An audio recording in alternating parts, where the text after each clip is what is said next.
우리 다 같이 사도신경으로 우리의 신앙을 고백하겠습니다. 나는 전능하신 아버지 하나님 천지의 창조주를 믿습니다.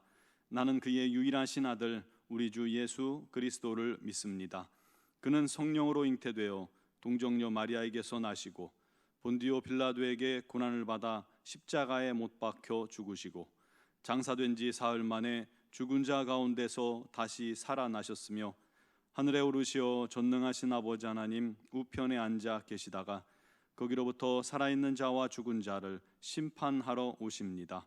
나는 성령을 믿으며 거룩한 공교회와 성도의 교제와 죄를 용서받는 것과 몸의 부활과 영생을 믿습니다. 아멘. 찬송가 94장 찬양 드리겠습니다.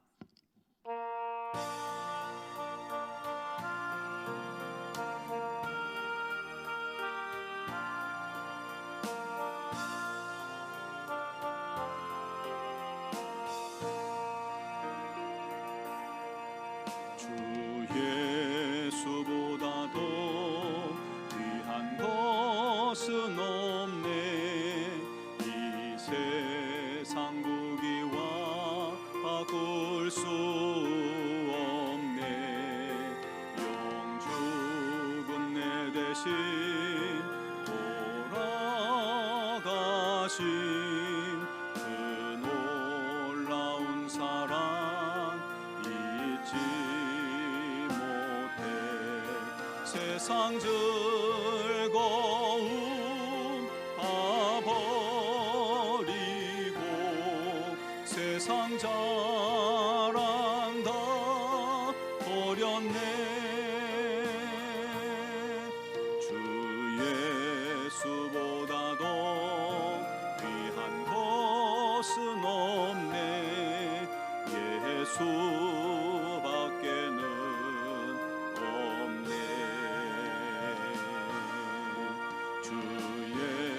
예수보다 더 귀한 것은 없네. 이 세상 명예와 바꿀 수 없네. 이전에 즐기던 세상 일도 주 사랑하는 마음 뺏지 세상 즐거움 다 버리고 세상 자랑 다 버렸네. 주 예수보다 더 귀한 것은 없네. 예수밖에는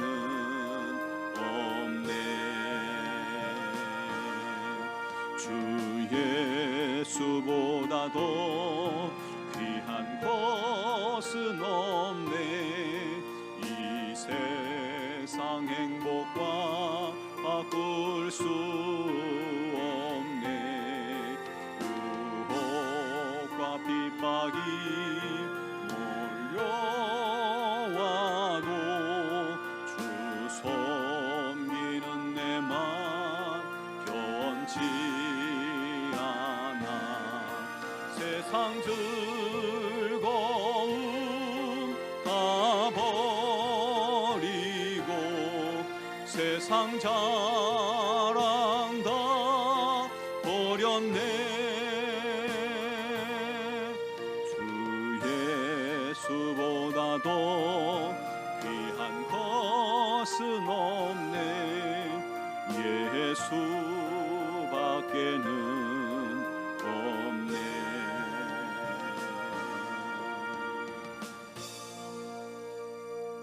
아멘. 오늘 주신 하나님 말씀은 이사야 11장 1절에서 9절 말씀입니다.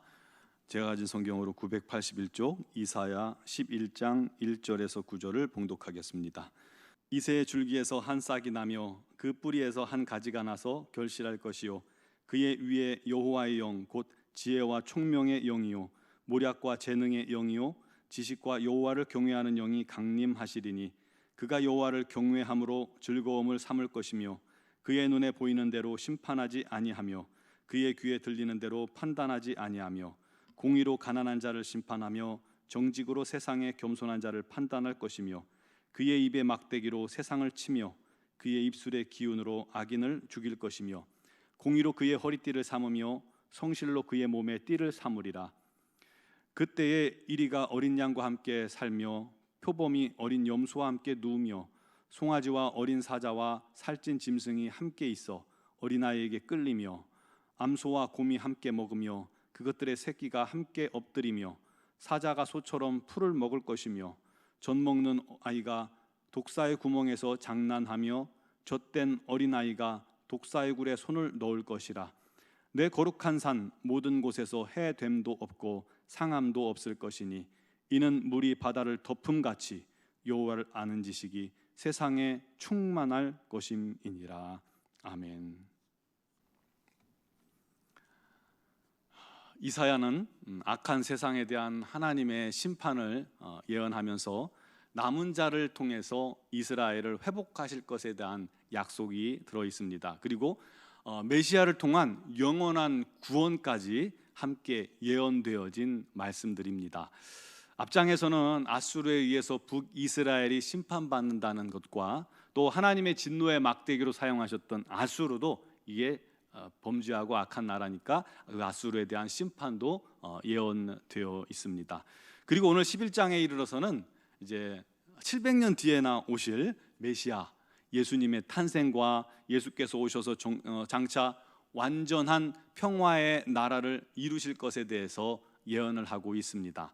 특히 메시아인 예수님이 평범하고도 보잘것없는 이세의 자손인 인간으로 오심을 강조하면서 시작하고 있습니다. 1절에 보면요, 이새의 줄기에서 한 싹이 나며 그 뿌리에서 한 가지가 나서 결실할 것이요. 다윗의 자손이라고 표현하지 않고 다윗 아버지인 이새의 줄기에서 한 싹이 나고 그 뿌리에서 한 가지가 났다는 것은 이 마른 나무에 밑둥이만 남은 그루터기라고 하죠. 그루터기, 즉 생명의 기운이라고는 도무지 찾아볼 수 없는 이 죽은 나무 그루터기에서 이 파릇파릇한 생명의 싹이 소생하는 것과 같이 누구도 기대하지 않았던 가정에서 또 민족의 절망적인 그런 상황 속에서 메시아가 오신다는 것, 그리고 그가 평화의 나라를 세우실 것에 대해서 예언하고 있는 것입니다. 그 오실 메시아에 대해서 오늘 말씀은 4가지로 표현하고 있어요. 첫째는 메시아에게 여호와의 영, 곧 하나님의 성령이 강림하셔서 성령의 권능으로 새 나라를 다스릴 것을 말씀합니다. 여기서 성령님의 속성을 6가지로 표현하고 있어요. 지혜의 영, 또 총명의 영, 모략과 재능의 영, 지식과 여호와를 경외하는 영입니다. 이 모든 것이 주께서 이 메시아로서의 직무를 감당하는 데 필요한 그런 것들인데, 그 성령의 권능을 통해서 사람으로 오신 예수께서 진정한 메시아로서의 사명을 감당할 것임을 증거하고 있는 겁니다. 둘째로 메시아가 여호와를 경외함을 즐거움으로 삼으시는 분이다라는 것입니다. 여기서 즐거움을 삼는다는 말은 어원적인 의미로 보면 숨을 쉬다라는 뜻을 가지고 있습니다. 그러므로 정확히 말하면 여호와를 경외하는 것으로 그의 호흡, 그의 생명을 삼는다는 말입니다. 메시아의 전 생애가 하나님에 대한 경외와 하나님에 대한 순종으로 충만하다는 것입니다. 오직 그를 위해 사신다는 거예요.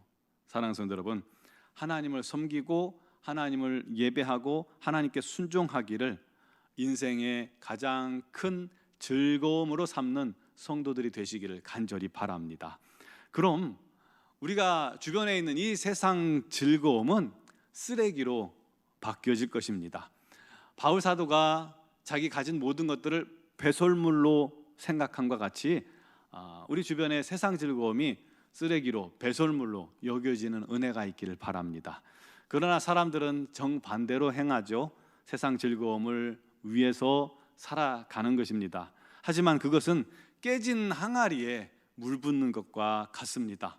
절대로 세상 즐거움이 우리 심령을, 우리 마음을, 우리의 영혼을 만족해 할 수가 없는 겁니다. 그것들이 주는 잠깐의 즐거움을 위해 우리가 신앙 양심을 깨뜨리고 하나님을 외면하는 자가 돼서는 안 되는 것이죠.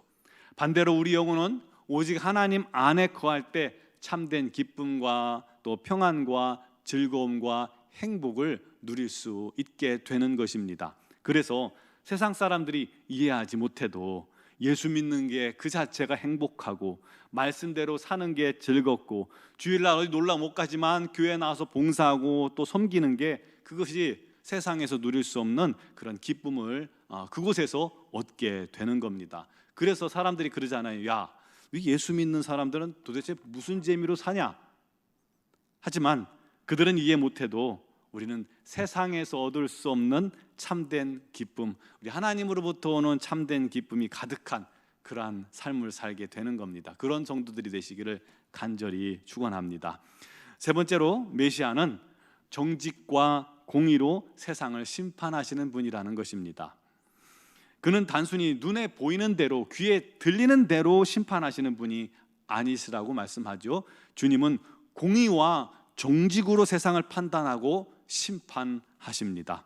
그래서 의에 줄이고 목마른 자, 가난한 자, 주를 갈급하고 찾는 자, 겸손한 자, 주를 섬기는 자들에게 상을 주시는 것입니다. 반대로 교만하고 세상 쾌락에 빠져 있고 죄악에 취해 있는 그런 사람들은 주의 입술의 기운으로 치시고 또 심판하신다는 것입니다. 네 번째로 메시아가 다스리는 거룩한 나라, 평화의 나라를 메시아께서 오셔서 건설할 것에 대해서 보여주시고 계십니다. 그 나라를 설명하고 있죠. 그 나라는 이리가 어린 양과 함께 살고 표범이 어린 염소와 함께 누우며 송아지와 어린 사자와 살찐 짐승이 함께 있고 어린 아이의 인도에 따라다니고 암소와 곰이 함께 먹으며 사자가 풀을 뜯고 젖먹이가 독사굴에 손을 넣어도 장난쳐도 물지 않는 그런 기쁨의 나라가 곧 임할 것을 예언하고 있습니다. 그 나라는 이 세상을 지배하는 이 약육강식의 세상 논리가 다 깨어진 곳입니다. 모든 것이 평화롭게 공존할 수 있는 곳이죠. 우리 하나님께서 다스리고 우리 주님께서 주인 되시는 그곳입니다. 그 나라를 우리 주님께서 이루실 것입니다. 그곳은 사고도 없고 피 흘림도 없고 상처도 없고 죽음도 없고 슬픔도 없으며 물이 바다 덮음같이 온 세상이 여호와를 아는 지식으로 충만하고 온 세상이 하나님의 영광으로 가득하고 충만한 그 세상이 될 것입니다. 사랑하는 성도 여러분, 주님께서 이 땅에 다시 오실 때 이사야의 예언과 같은 일들이 실제로 우리 눈앞에 펼쳐지게 될 것입니다. 우리도 그날을 믿음의 눈으로 바라보면서 주님과 같이 행하며 성령님과 동행하길 바랍니다. 하나님을 섬기고 하나님을 경외하는 것을 가장 큰 즐거움으로 삼는 성도가 되길 바랍니다. 그리고 그 나라를 사모하며 믿음으로 오늘 어려운 일들을 승리해 내가길 바랍니다. 그게 성도들의 삶이 되는 겁니다.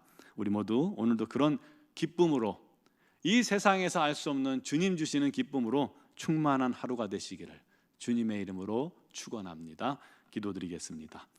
사랑하시는 아버지 하나님, 오직 성령으로 우리를 인도하여 주시옵고 오직 우리 하나님으로 기뻐하게 하시고 하나님으로 만족하게 하시고 우리 하나님을 섬기는 것이 이 세상 그 어떤 것보다 즐겁고 행복한 저희들이 되게 하여 주시옵소서.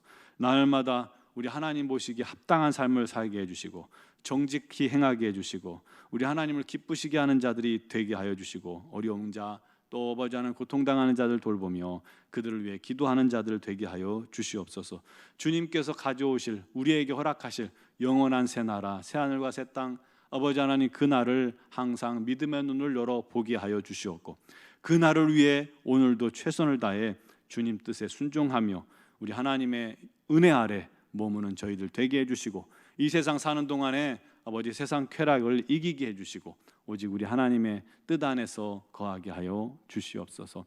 오늘도 이를 위하여 기도하고 간구하는 사랑하는 성도들의 모든 기도를 주님께서 들으시고 응답하시고 여러 가지 사정과 형편을 주님 앞에 아뢰할 때에 우리 하나님께서 우리 하나님의 뜻 가운데로 인도하시고 그 입술에 감사와 찬양만 넘치게 하여 주시옵소서. 미얀마 양곤 한인중앙교회를 기억하시고 김은경 범한균 선교사님과 이선희 양은순 선교사님과 아버지 하나님 또 기타 파송된 모든 선교사님들을 안전하게 보호해 주시고 아버지 하나님의 뜻을 온전히 증거하게 해주시고 그곳에 수많은 영혼들이 주께 돌아오는 놀라운 역사가 임하게 하여 주시옵소서. 오늘도 주 앞에 나온 사랑 성도들을 성령께서 온전히 붙드시고 충만케 하시고 지혜 주시고 지식 주시고 우리 주님과 동행하는 귀한 하루가 또 행복한 하루가 되기를 간절히 바라오며 예수님의 이름으로 기도 드리옵나이다. 아멘.